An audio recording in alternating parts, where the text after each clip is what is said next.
Good morning po sa inyong lahat dyan. Magandang buhay. Ngayon po ay mag-a-update lang po tayo ng ating mga plans after ng Bagyong Kading dito po sa Bulacan. Kaya tara, samahan nyo ako. Saglit lang ito mga loves, and then keep on watching. Tayo mag-uumpisa. Ayan, bilisan lang po natin dahil dito against the light na po tayo dito. Ito po yung mga plans ko dito guys. After Bagyong Kading ay okay pa naman po sila, at sila po ay mas lalo pang lumago ng naulanan. Ayan, nang naulanan po sila mga palangga ay mas lalo pa po silang lumalago. Ayan. At malakas din ang ulan dito guys, napuno din dito sa balkon namin ng tubig. Ayan, pero madali lang naman siyang maipapalabas dahil simento naman siya, at kahit malakas yung hangin ay hindi pa rin na titibag yung ating mga plants. Andyan pa rin sila. Ayan na po yung aking mother of thousand guys, na napakalago na po niya at napakataas na rin.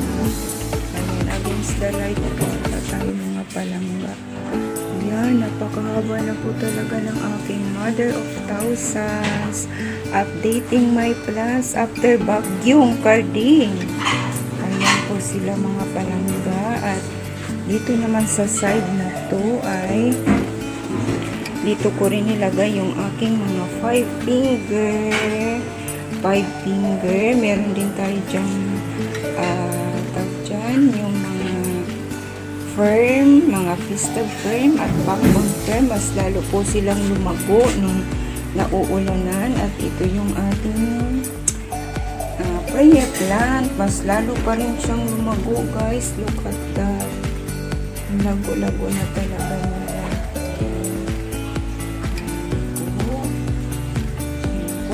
Update lang po tayo. At ang aking compacta na fiddle pig ay humahaba na rin siya mga palangga. Ayan. Hindi naman po sila naaano, mas gusto po nila yung ulan. Mas lalo pa silang nasisigla. Kasi nung time na yun, yung nagbagyong Kading, pinalikas po yung mga nasa tabing ilog dahil magpapakawala po ng tubig ang Angat Dam.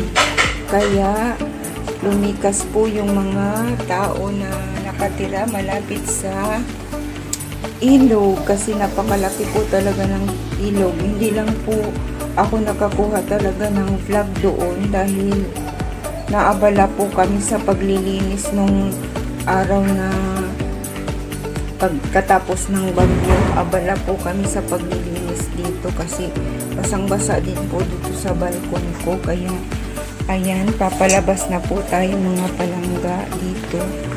Dito po tayo sa aking mga plants dito. Mas lalo pa silang lumago.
talaga akong ikikwento sa inyo ngayong araw na to.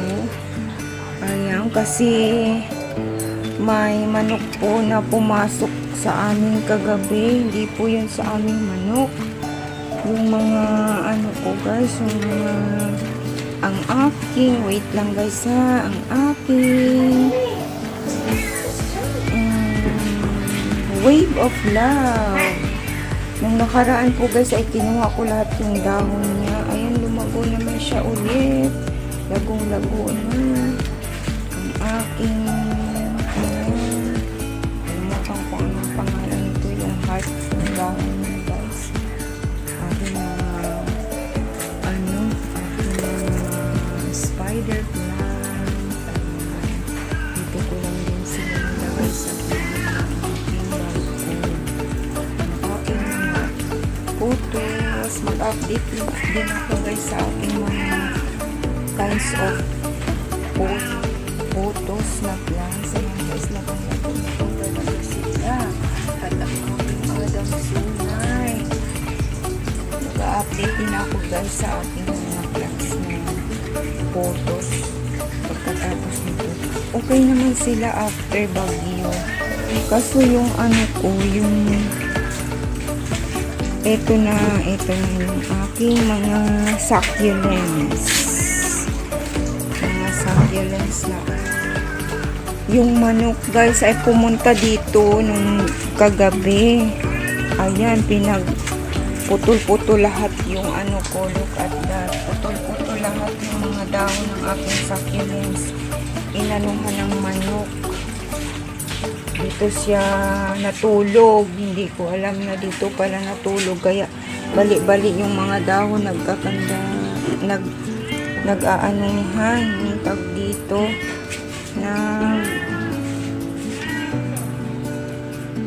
Look at my supplements guys. Pumangit tuloy. Pero sige lang. Mag-aano lang yan sila. Magre-recover. Dugo.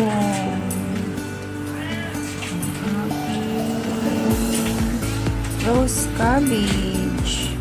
Ay bago din akong bili dito guys na this one. Napakaganda ng dahon. Pa-name na lang ako kung ano ang pangalan nito. Hindi ko nakalimutan kung itanong sa nagtinda. Hindi ko alam kung anong part din ata to ng polydendron o aglaw. Kung aglaw siya guys. Hindi ko kasi to yung dahon niya. Nabali yung dalawang dahon niya kanina sa manok eh. Inanuhan kasi ng manok. Yan, meron din po tayo dito. Ang tawag dito. Nakalimutan ko mga labs. Kaya na lang mag-ID. At ang aking mga aglaw na bagong usbong. Kasi iba pala yung aglaw guys. Mag-aano pala siya. Magkukulaps pala sila. Magkukulaps. And then buti nga itong jade ko dito ay hindi na yung aking mga succulents. Kailangan na din lang i-diligan guys. Siguro by Monday didiligan ko sila din. Aayusin ko din kasi ayan talaga yung ginawa ng manok dito sa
Thank you po sa inyong lahat at magandang buhay. Bye!